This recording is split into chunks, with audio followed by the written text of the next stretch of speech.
What a wonderful day that we're having today, are we? Yep. Yeah. Oh, see, there he goes. He's going, oh! I think Tiny Tim has become woken. Yeah. He was woken before Matt was. He was one of the 7 deities. That's right. I think his vessel is inhabiting Vanguard 1. Mm-hmm. Ladies and gentlemen, we're back again with another edition of Squared Circle Breakdown. We are just a few weeks away from the biggest weekend of them all for all sports entertainment, action soap opera fans alike. Rusev Mania. It's going to be amazing. And amazing. Have we even talked about what we were going to be doing over there? Besides doing a review of WrestleMania? I believe we're going to be having some fun. Well, drinking some brewskis. I suggest one night, when we're drinking, I have made us, obviously you already know this, but I guess the audience doesn't know, I have made us some shirts for Squared Circle Breakdown to get the name out there. If you would like, have one night where all of us are wearing the shirts. Get the name out there. Let everybody know, hey, 2 dudes, 1 chick. We're in different locations, it's okay. Yeah, 2 dudes, 1 chick, 1 website, 1 click, and away you go. Yes, by the way, we are affiliated with www.unpopularunion.com. Please go visit for other content users who are very unpopular, such as Cinematic Venom. Like, subscribe. Yes, like, subscribe, and follow us on Twitter. Our little Twitter feeds will be down below in the description box. But, we made a pact that we were going to do another review, because that's what we've been doing these last few shows, is reviews of old shows or current shows. That last edition we did Elimination Chamber, but the time before that, we did Greed.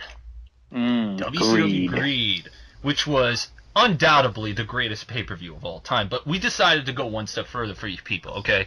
We decided to get the best of the best.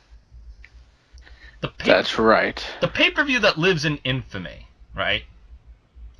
ECW, December to Dismember, 2006. How long of a wrestling fan were you at this time? I was not. Yes. You were actually, like, having a life at that point. I was over 10 years. 10 years. So I'm striking 11. So you can clearly tell that Monoxide lacked the ability of having a life at this point. So, especially around this time when he became... Oh my god, I can't believe I'm going to say the word. I mean, I'm going to try my best here. I'm trying. Hold on. It's okay. It's going to be alright. Okay, hold on. I'm going to get through this. Come on.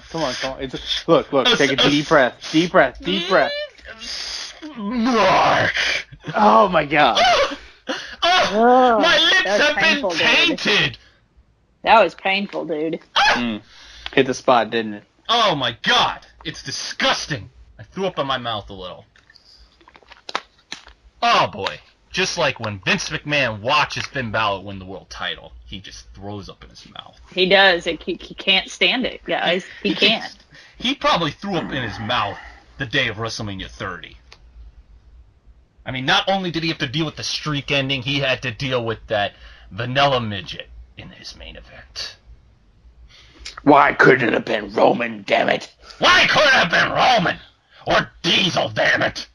You know what I'll do? For the next 4 years, Roman Reigns will headline WrestleMania. Because Roman Reigns, the guy with the lots of pecs. Roman Reigns, the guy with the hair so wet. Yes, I love it. It's perfect. Why are we talking about Roman Reigns when we could be talking about ECW December to Dismember? Hell. Because it's just as lackluster. What do you mean lackluster? This was an amazing fucking show. It was perfect in every conceivable way. Look, take it from the beginning match with... Well, but before you get to the matches... Okay. I want to kind of like delve into people onto how this pay-per-view came about. Held on December 3rd, 2006 at the James Brown Arena in Augusta, Georgia. Back in 2005, they held an event called ECW One Night Stand. This was 4 years after ECW had folded. So therefore, they were going to give the ECW fans one last stand. Now, supposedly, tickets sold out within like a minute, and the prices were absolutely outrageously expensive. But, suffice to say, the event did very well. It was very successful, not just in the gate, but in pay-per-view buys, and it really captured the essence of what ECW truly was. So, good for them.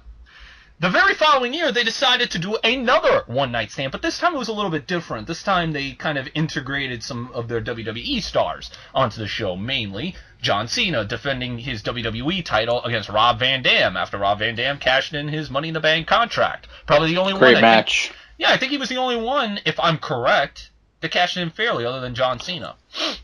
Yeah, Rob Van Dam, John Cena, the only two to cash in in the way of making a match. Yeah, prior to them, like, not sneaking in and while the guy's already knocked out. But anyways, so that event also did pretty good. Maybe not as good as the first ECW One Night Stand, but it did fairly well. So they decided that ECW still had a lot of juice left, so they were going to bring back ECW as a full-time promotion. Now, Paul Heyman was given the booker role of the show, but he wasn't going to be given the booker role of 100%. He was always going to have Vince McMahon standing right over his shoulder, a.k.a. Big Bro. So anything that Paul Heyman did, Vince McMahon was going to watch over his shoulder. And he was going to make sure that he would allow Paul Heyman some of the things that he wanted, but by the same token, he was going to integrate his stuff. So, this was around the summer of 06, I would say. And so they decided to give ECW their own branded pay-per-view, because at this time they were still doing brand split pay-per-views. So what better way to help out ECW than to do a show called December to Dismember? Not only that, but headlined by the Elimination Chamber. But see, here's the other thing, ladies and gentlemen. This pay-per-view, before it was even aired, only had 2 matches announced prior to this. The Extreme Elimination Chamber, and a tag team match with the Hardy Boys, who were reportedly at the time split up, as well as M&M, who also were reportedly at the time split up. So for whatever reason, these 2 teams came onto a show that they weren't even on the brand of to wrestle in the opening match for one night and then break up again. So there was really no purpose to this match. And to further it up, the Chamber match was originally supposed to be Big Show defending the ECW title against Rob Van Dam, CM Punk, Test, Bobby Lashley, and Sabu. But then halfway through the show, which we'll get to, Sabu had a kayfabe injury, and he was replaced by Hardcore Holly. So, that's all you really need to know going into this show. Now, we can go on with the first match. First match. Before you guys go into it, before you guys go into all this, I just want to add, because I was talking to these guys before, and everybody has like, this is kind of the pay-per-view that lives in infamy kind of thing. So I watched it not knowing any of that stuff, just like, here's a pay-per-view. I didn't think the pay-per-view was that bad, but now that you add all of that stuff, I now understand why people were maybe a little pissed about it. Well, here's the other reason why you probably didn't think it was that bad, because you've already gone into it expecting a really bad show. So your expectations... And I mean, the matches itself weren't horrible. It felt like, like an average episode of Raw, but with a chamber match at the end. Yeah, so... in the lead up to this, we got M&M versus the Hardy Boys. Jeff Hardy had just returned around August of 2006, so he had only been back with the company for a few months, while M&M had been a team for about a year at that point. But I think M&M had gotten split up in the draft, if I'm correct. But they were brought back as a team for this night. And they had a very good opening match. My only problem... Yeah, it was a pretty good match. My only problem with it was it just didn't amount to anything, because at the end of the day, these 2 teams at the time were supposed to be split. The Hardy Boys, I don't think, split. Eminem did wrestle in a tag team match later that month in Armageddon, and that's where Joey Mercury fucked up his eye. So they had a fine opening match. I think my only gripe, I guess you could say, even though it was part of her gimmick, Melina had a gimmick back in the day where she would scream off the top of her lungs. And I used to always ask what the fuck the point of that was. Because all she's doing is hurting her vocal cords at that point. She is going I to... guess maybe it was supposed to be like a distraction? No, she just did it. Like, she wouldn't scream and then the wrestler would turn around or the ref would turn around. She just did it and then the fans would react. I guess it was just to get a reaction. But I guess. But in the end, it just made people go, why is she screaming? Either she's screaming or she's having a complete orgasm at the idea that her team is winning. Specifically since she was dating one of them. What did you all think of this? I thought it was a good match. Johnny Nitro. Yep. Before the days that he was donning the Doors gimmick. And also before the days that Joey Mercury got his face smashed in. Which was only like a couple weeks prior. Yes. Crazy to think about that, but yeah. And also, before the days of the broken brilliance. Yes, this was way before Matt Hardy became broken, but shortly after his unfortunate relationship end with Lita, and where he came back storyline to face Edge, and unfortunately did not end up looking good after that feud. This match, you can't really hate on it, because it's great for an opener. And it did get people excited, but, as I said, there were only 2 matches announced, and 1 match has already happened. So what happens after that? Everybody thinks, well, it's just going to be the Chamber. You mean, you figure, the Chamber's going to come down, Russell's going to come in, it's going to take about an hour, rah, rah, rah, rah, rah. No, we do get some action in between. We get a pre-taped promo from Rob Van Dam, just basically saying that he wants to win the ECW World title. And then we get Matt Striker. To any of the new fans who don't know who Matt Striker was, he was supposed to be Damien Sandow without the very eloquent speech, because he was a teacher. Came out with a pink shirt, and I think he had tights with his face on it. And he would... I liked Matt Striker. I miss Matt Striker. I miss him on commentary and in the backstage interview. Mm-hmm. Well, Matt Striker came out, cut some promo about how extreme matches are bad and violence is bad. And then we get an impromptu. Matt Striker faces Balls Mahoney. Balls. Sorry. Yes. So, this match was... It was alright. Like, As yeah. Did Balls Mahoney... It was average. Did Balls Mahoney really need to win? I mean, I get it. ECW original. But Matt Striker is the guy trying to gain some heat. It was a very lackluster match, to say the least, especially since we didn't know going in that this was actually going to happen. But that's exactly what it is. It's one of those matches that you really can't write home about. And trust me, we're going to run into a lot of that tonight. Mm-hmm.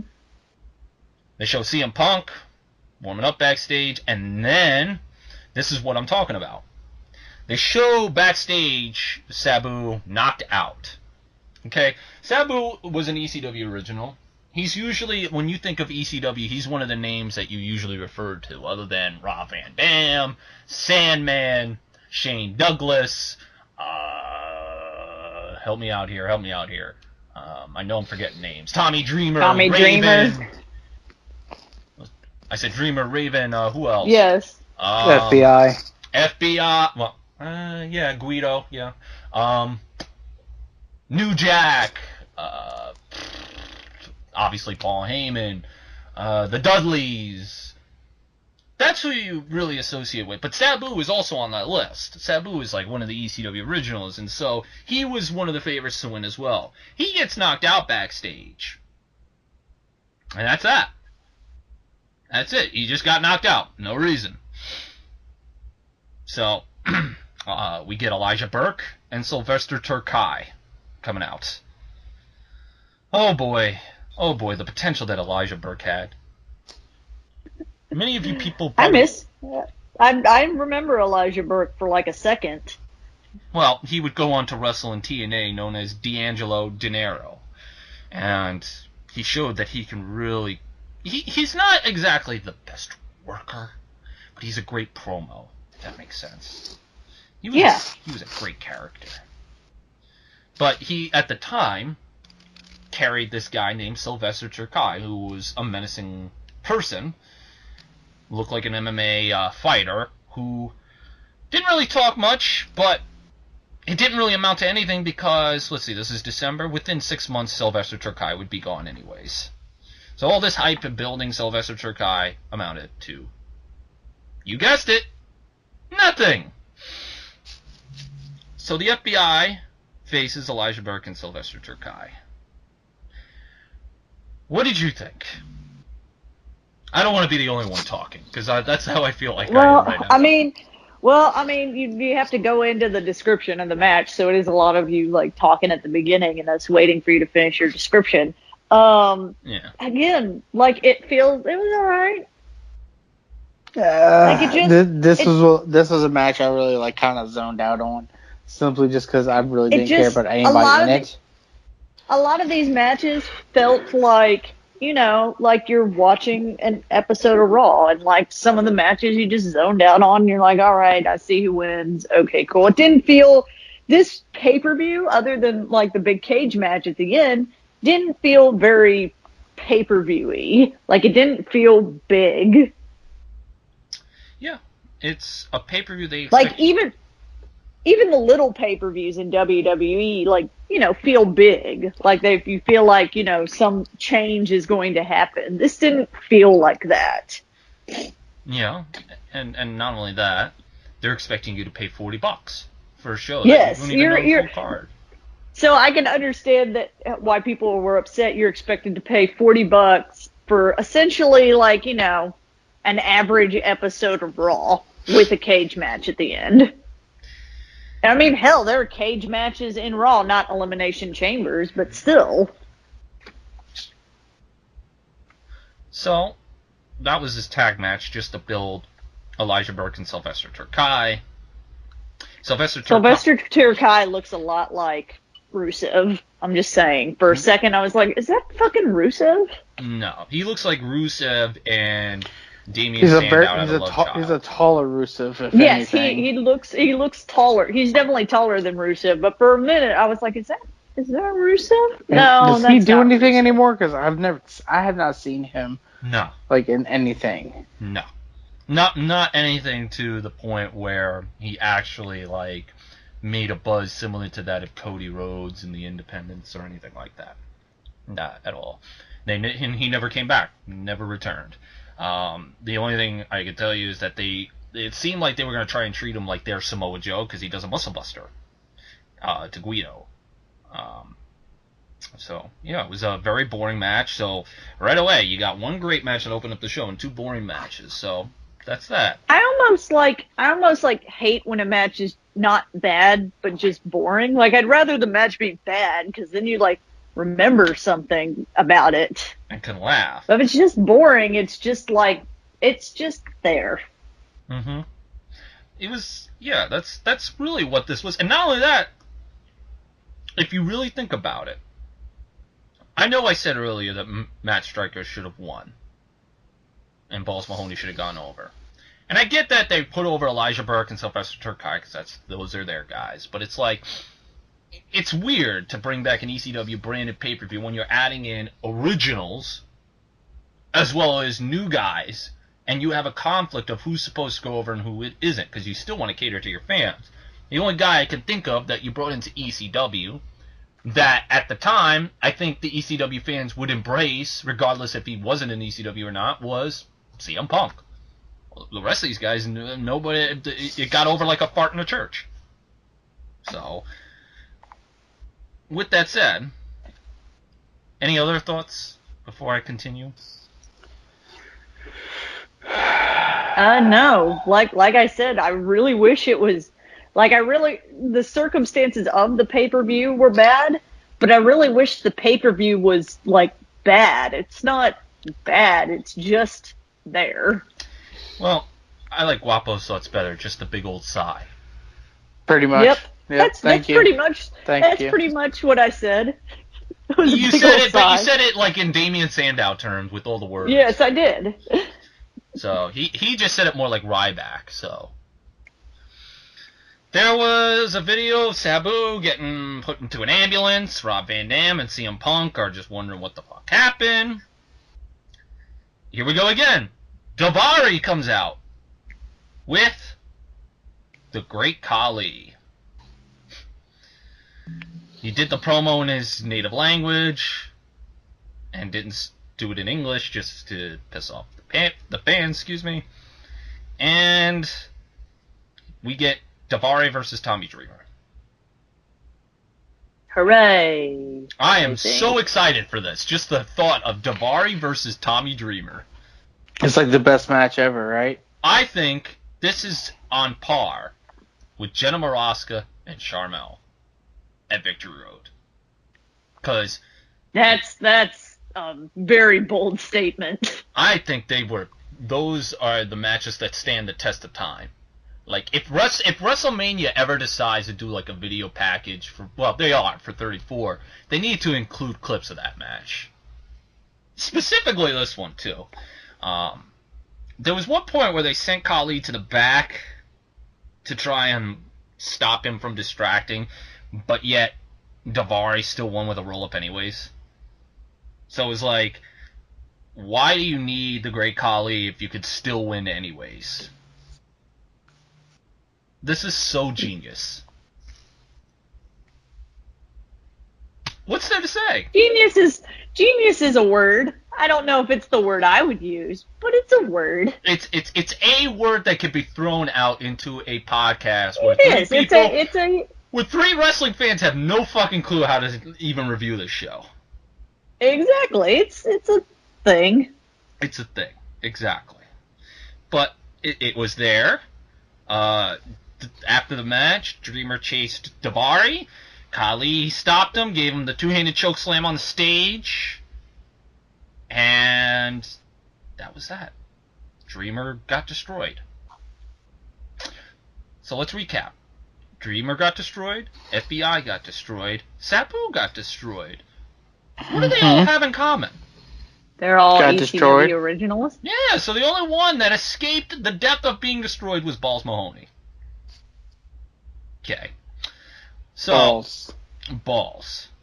And of all people, Balls. I miss Balls. He was. Yep, I got Balls. to meet Balls Rest in peace. I got to meet him in an independent show. That guy was such a sweetheart. That guy. Oh man, it's a shame that would happen. And from what I was told, he was actually a way better wrestler than he allowed his gimmick to be, because, well, his gimmick didn't call for him to be a great wrestler. He also, believe it or not, wrestled in WWE in the early 90s as Santa Claus.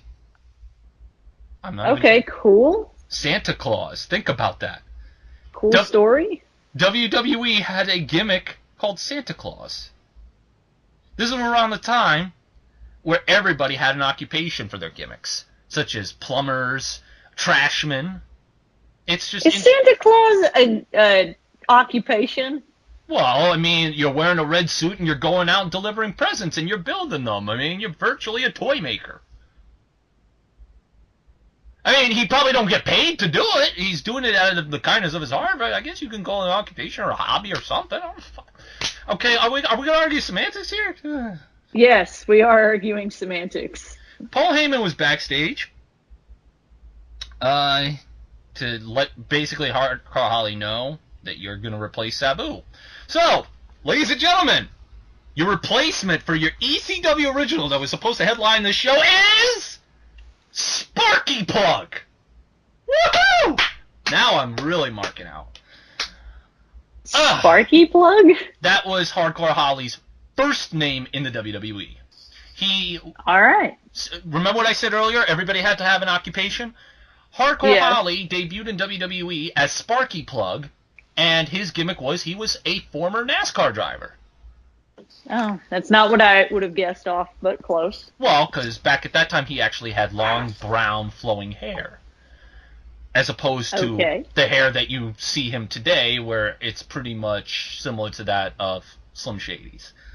And he didn't look as crazy and as psychopathic as he does now. But anyways. So the announcers wanted Holly... The announcers announced that Heyman wanted Holly in, Lashley signed the contract, blah, blah, blah, whatever. Here's the sad thing. We're already near the end of this pay-per-view. I know this pay-per-view wasn't that long. It's only 2 hours and 14 minutes. And I know that because I just watched it. So, same. Again, $39.99 you gotta pay for this pay-per-view. I feel so sorry for the dumb motherfucker that paid for this pay-per-view. My friend John. Anyway. Mixed tag match comes up next. Mike Knox and Kelly Kelly versus Kevin Thorne and Ariel. Before the match starts, Kelly Kelly wishes CM Punk good luck, and Mike Knox is the jealous boyfriend. Well, to be fair though, the whole point of the storyline is Kelly's the face and Mike Knox is being obnoxious, but I remember watching the story, I'm like, well, Mike Knox kind of has a reason to be jealous, because she is kind of being a little too flirtatious with CM Punk. Yeah, that's what I got from this, too. And I vaguely remember this gimmick where she was, like, into CM Punk. Yeah, well... Or I vaguely remember. And so, yeah. Like, didn't she dress up as him for Halloween or something? That like, year, wasn't that part of the shtick? That too? year. Here's the thing with me. Kelly Kelly came in. She was only 19 years old. So it's just very weird that she's macking it up with, at that time, a 30-year-old Mike Knox. Yeah. Actually, no. I take that back. 28. It's still weird. But I don't... I mean, only 10 years. They're 10 years apart. I mean, that's still weird, but... Here's my thing. If I'm going to be in a relationship with somebody, the max is 4 years. That's just me, because I want to be able to relate to what they are into. Like, okay, we both like this. I think once you get older, that's less of a thing. I mean, my sister and brother-in-law are 10 years apart. That may be the case, but it still doesn't change the fact that, let's say, you're 60 and somebody who's 45, you grew up watching... That's much bigger gap than 10 years. Okay, even 10 years. Okay, 60 and 50. Let's say somebody was born 1940 and somebody was born 1950. You still grew up in a completely different era of things. Yeah, I know. That's what I guess I'm trying to say. At least 40 years is kind of like... What you're trying to say is the whole gimmick's stupid. Exactly. Well, no, I'm not saying that. I'm thinking this is the greatest thing ever because Vince told me to. That's what I'm saying. This is the best fucking shit ever. Yeah, so... And the other thing, too, is... This is the other thing. She's 19, and her gimmick at this time was she was a stripper. Exhibitionist. Yeah. Whatever. They gotta own everything, okay? It's not a belt, it's a title. It's not wrestling, it's sports entertainment. So, yeah. She's an It's not stripping, it's expeditioning. So... Expeditioning. She's searching for things. Searching for some dick. Oh, don't worry. There's plenty of men that would be willing to supply that. If she's got to search for dick, then she's doing a horrible job. I'm just saying. I mean, she still looks great now. She looks fantastic. I always thought she was smoking hot, and for a 31-year-old, God bless her. But then again, nowadays women who are like 40 look like they're 25, so it's a whole different era now.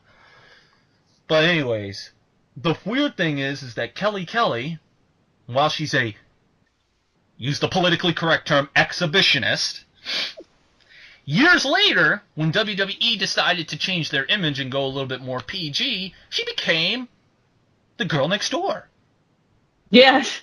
This is one of the most 180 gimmicks I've ever seen in my entire life. I think the only gimmick in wrestling that went from, like, yin and yang was a wrestler, I think Guapo know what I'm talking about, by the name of Jimmy Jacobs. He went from being a happy-go-lucky, having a crush on a girl that was way out of his league, to a sad, depressed, goth, fallen angel type of character. God. This right there ranks up as one of the, like, complete 180 gimmicks.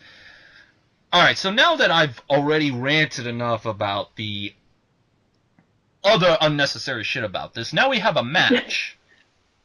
Everyone here was a heel.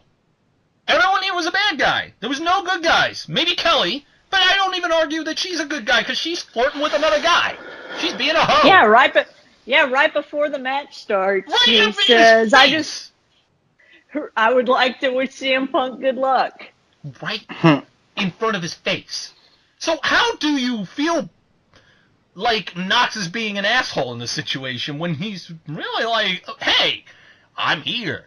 Like, you know, I think maybe Knox is an idiot in this situation because I'm like, I think I would have broken up with this chick by now. Well, the match ends with putting the heat on Kelly Kelly. Kelly Kelly tries to go for a tag. Mike Knox just steps down and just allows her to get destroyed by Ariel. And that was that. Yeah, that was pretty much it. And the funny thing is that I don't know how long Kevin Thorne was with the company. I think he left sometime later the following year. Ariel would leave the following year after a confrontation with Batista. Mike Knox would be repackaged and would become a sociopath where he would have a feud with Rey Mysterio where him and Rey Mysterio, well, he's beating up Rey Mysterio and they ask him his motive and he goes, I don't know. Didn't he also, like, kill Lita's baby? No, that was Gene Snitsky. Oh, okay, my bad. Yeah, it's, you know. Yeah, you gotta come on. If you're going to be it's not my fault. If you're going to be, that's true. If you're going to be the they're just interchangeable S-word, to me. If you're going to be the S word, that word, you gotta be precise. Like that time that somebody gave you shit because you didn't watch Mitsuharu Misawa and Kenta Kobashi on your after being a wrestling fan for 2 years.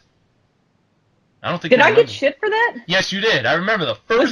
Was that a thing I got shit for? I don't remember. That. Yes. It probably happened. You got shit. It was your first video, and it was by one person. It was somebody saying, "Oh, you don't watch Mitsuharu Misawa." And I'm like, was that like the same video where Deidre and I would say "good guy, bad guy" and people lost their shit? I guess. Because we didn't say heel and face. I would say, yeah, it would probably be the same. It wasn't even people. It was one person. It was one person. And I thought it was hilarious because it's like, how are you going to convince a fan of 2 years to convert to Japanese wrestling? An American fan convert them to Japanese wrestling when they're just starting to get into it. It's like, no. It took me 10 years to get into Japanese pro wrestling. Actually, no, that's not true. Maybe 13. Because I didn't have access to it. Anyways. Okay. So that was a thing that apparently happened to me that was so impactful that I completely forgot about it. Well, it happens. It was in the back of your mind. You just don't want to remember it because it brings. Is that it? It was so traumatic. Yeah. You suffer PTSD if you ever think about it. I do. That's true. I've just blocked it out. That's right. I have to go to therapy to bring it back. Maybe. Therapy. Wasn't there a therapist gimmick in WWE? Probably. Oh, the therapist that did the thing with Dean Ambrose a couple years back. No. The best therapist WWE ever got. Kane and Daniel Bryan's therapist. Right. Shit. Shelby. Dr. Shelby. Yes. There we go. You need Dr. Shelby. I do need Dr. Shelby. Okay, so Bobby Lashley was then interviewed by an interviewer called Rebecca DiPietro, who competed in one of the Diva searches and only worked as a backstage interview for a couple months. I actually follow Rebecca on Instagram, and she is 30. She's gonna be 39, and the woman still looks stunning. This is why I'm saying, like, seriously, that age thing is out the window. You could see women in their 50s still looking fucking good. So she still looks good to this day. Looks good here. Then we get ECW champion Big Show walking with Test and Hardcore Holly. Okay. Then we get a video package. And then we have Paul Heyman with the two dudes in the riot gear coming down. Did a little promo. And it was a promo. It was the usual Paul Heyman promo. And I got something to say about Paul Heyman after this pay-per-view. So, they lower the chamber. Now you got your main event. Big Show defends the ECW title against CM Punk, Test, Bobby Lashley, Rob Van Dam, Hardcore Holly. We start the match off with Rob Van Dam and Hardcore Holly. They have a good exchange. A little bit of a back and forth. But the crowd really starts to get into it once number 3 comes in. Is CM Punk. Crowd was really into him. Keep in mind, which is why he totally won this match, right? Yeah. Am I right, guys? He was the one that won because that's what the fans wanted. So clearly, if by one you mean the order of when he got eliminated, then yes, you would be right. Exactly. Yeah, that's exactly what I thought. That's what the fans wanted, was for him to leave quicker, so that they could, I guess, hang out with him. My point is it's stupid. So Punk and Van Dam have an exchange. That was really awesome. The jokes aren't coming today. No. This whole pay-per-view was a joke. That's why we don't even need to make a joke. Just let the joke tell itself. Exactly. So the joke is December to Dismember, ECW. So Van Dam and Punk have an exchange. It was very nice, very entertaining. And then as the 10-minute mark, number 4 comes out, and Test comes in. Test goes crazy. Rob Van Dam at some point does a 5-star frog splash onto CM Punk and eliminates him. I don't think the crowd necessarily were booing Rob Van Dam. They were just booing the idea that CM Punk, who I believe is the youngest one in this match and the most favorited other than Rob Van Dam, is eliminated. So now we got to rely on Rob Van Dam to get through this. It was just weird that out of all the guys, you want to eliminate the most popular. But there's a reason for that. So they keep going. At some point, Hardcore Holly does get eliminated by Test, but it's an awkward-ass pin that was botched, so nobody knew if he was really eliminated until somebody made the announcement. And then there was one point where Test jumped off the pod to land on RVD with a chair on top of him with an elbow drop. And there goes RVD. This is where everything completely dies. Well, that's a thing. So, keep in mind, when Test came in, everyone got eliminated. The other 2 members of this match, Bobby Lashley and Big Show, were still in their pods. Now, this is, I would say, the early days of the fans, quote-unquote, taking over the show. And what I mean by that is when fans, when they don't like something, they start chanting random shit. They start chanting random shit around this point. Where's our refunds? This is bullshit. Change the channel. I think there was a TNA chant in there somewhere. It was so I would bad. not call "Where's my refund" a random chant. Like, I would say a random chant would be that they start chanting for somebody that's not in the match. Well, These were very specific chants. Well, these were more specific than your usual crowd taking over the show, but yes, nonetheless, they were not having any of what was being shown. So, Bobby Lashley's number comes in, but Test locks him in the cage so that he can't, or in the pod so he can't get out. Now, years ago, when Goldberg wanted to get through a pod, they decided to make him look like a fucking killer and have him kick the goddamn glass through and punch it through. He looked like a fucking killer. How did they have Bobby Lashley try to make him look strong? He has a table, whacks the top of the pod, and climbs out. That's how you make Bobby Lashley look really, really strong. So Bobby Lashley goes in, destroys Test, that's him. And then Big Show comes in. Big Show, Bobby Lashley, they have back and forth. There's one point where Bobby Lashley spears Big Show through the cage, or not the cage, the pod, and eventually Bobby Lashley wins, and Bobby Lashley is your new ECW World Champion.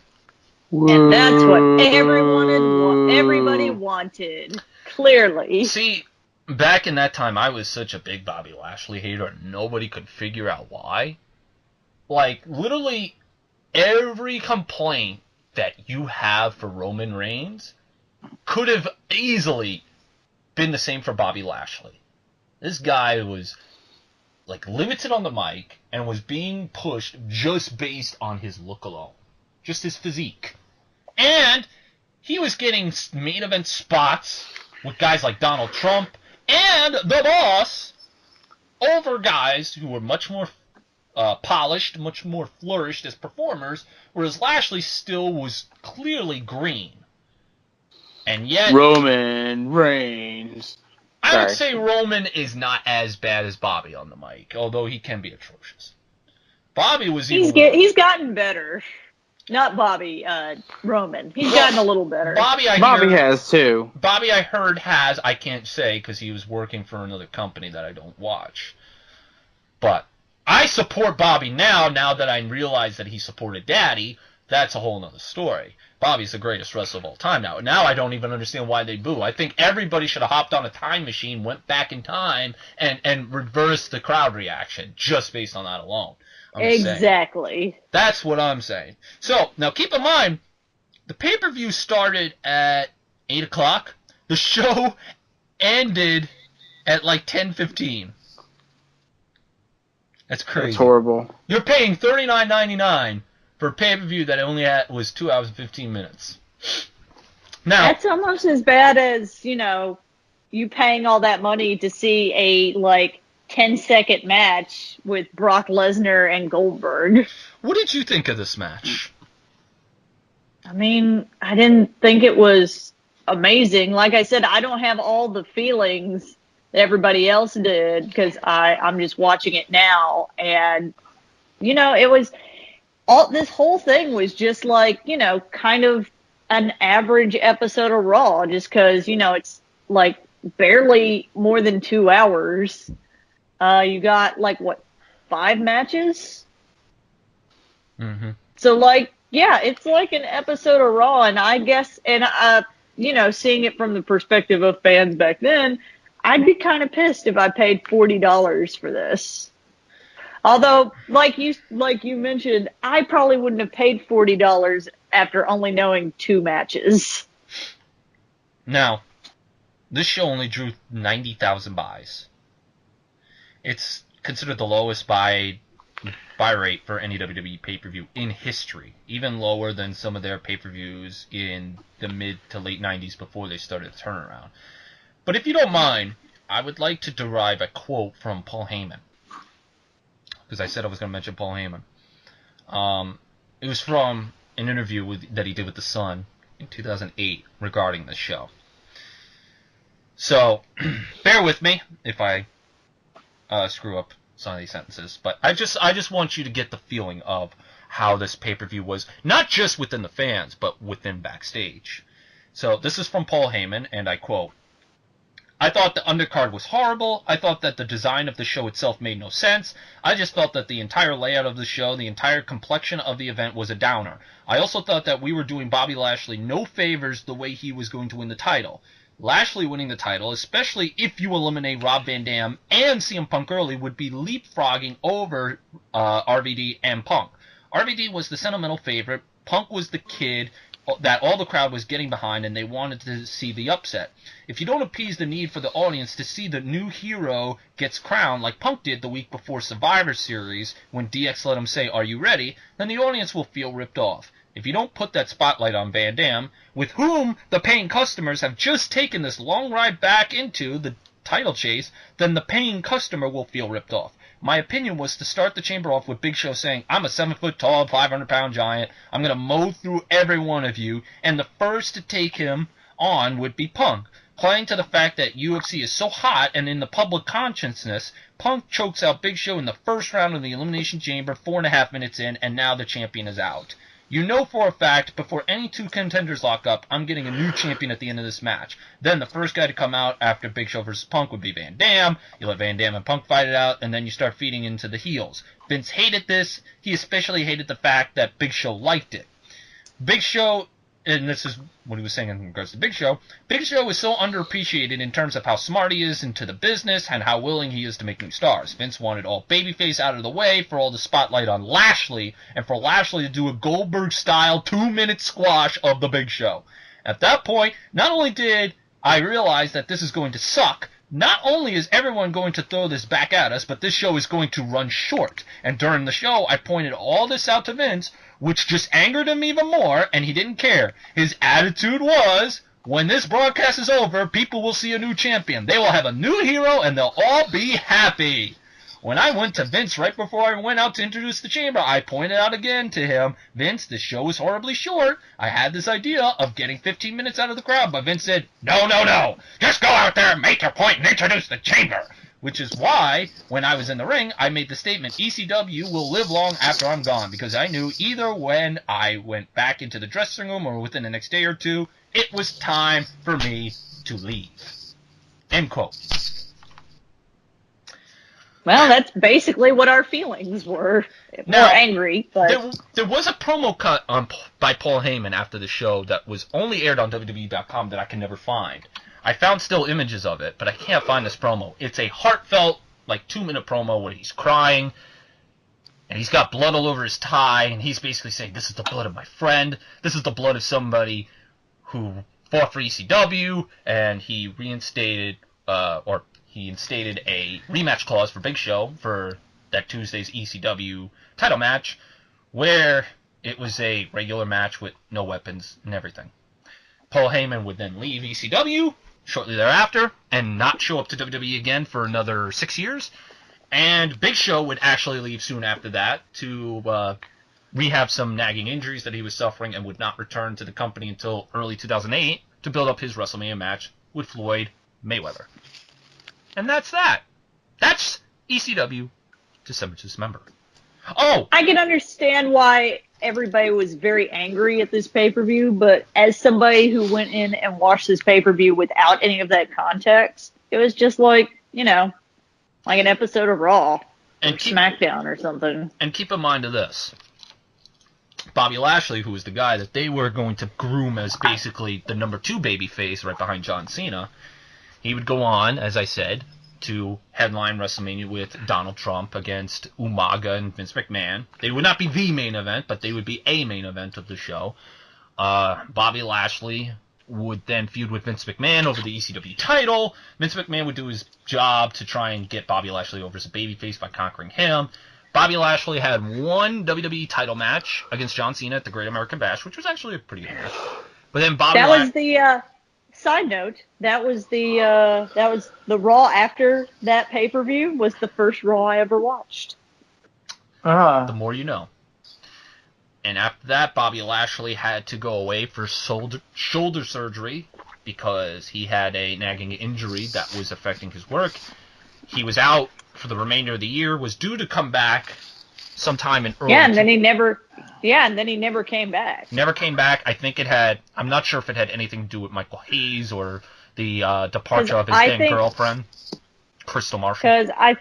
Because I think I remember seeing Bobby Lashley maybe 1 or 2 times, and then he had a match with Mr. Kennedy, and he was gone, and I didn't see him anymore after that. So when Bobby Lashley went to TNA, I didn't know much about him because I'd seen him twice. Yeah. Sorry, the kitten's getting into stuff. That ain't right. It's okay. That's okay. Yeah.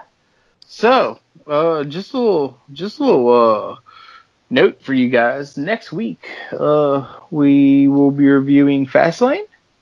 Oh, I hope that pay-per-view is amazing, and you know what I mean by amazing.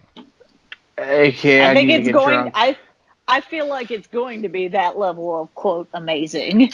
Now, and then after that, the week following, we will then have 3 weeks until Rusev Mania. That's great. That's wonderful. So- Excuse me, it's KO Mania. Ah, yes, KO Mania 3. I don't. That's against my religion. My religion is WrestleMania. That's a whole different religion entirely. Well, we'll have 3 weeks. What do we wish to give the viewers for the 3 weeks? I would like to do another top 10 list. We haven't done that in a while. Okay. Okay. I will discuss sounds that good with to you me. after this show because obviously we don't need to debate that here. But Just, of If you course. have an idea, though, comment down below. Let us know. Tweet us. yeah, all one of you. So, anyways, that was ECW December to Dismember, the greatest pay-per-view of all time. And That's what I was told. yeah, just a genius idea of a pay-per-view. And It hurt to watch. yes, so we will be back next week with Fastlane, and yeah, hopefully I'll be more awake this time. So what else is there to say other than tiptoe through the tulips, my friends? We'll See ya. see you next time. Adios, amigos. Bye.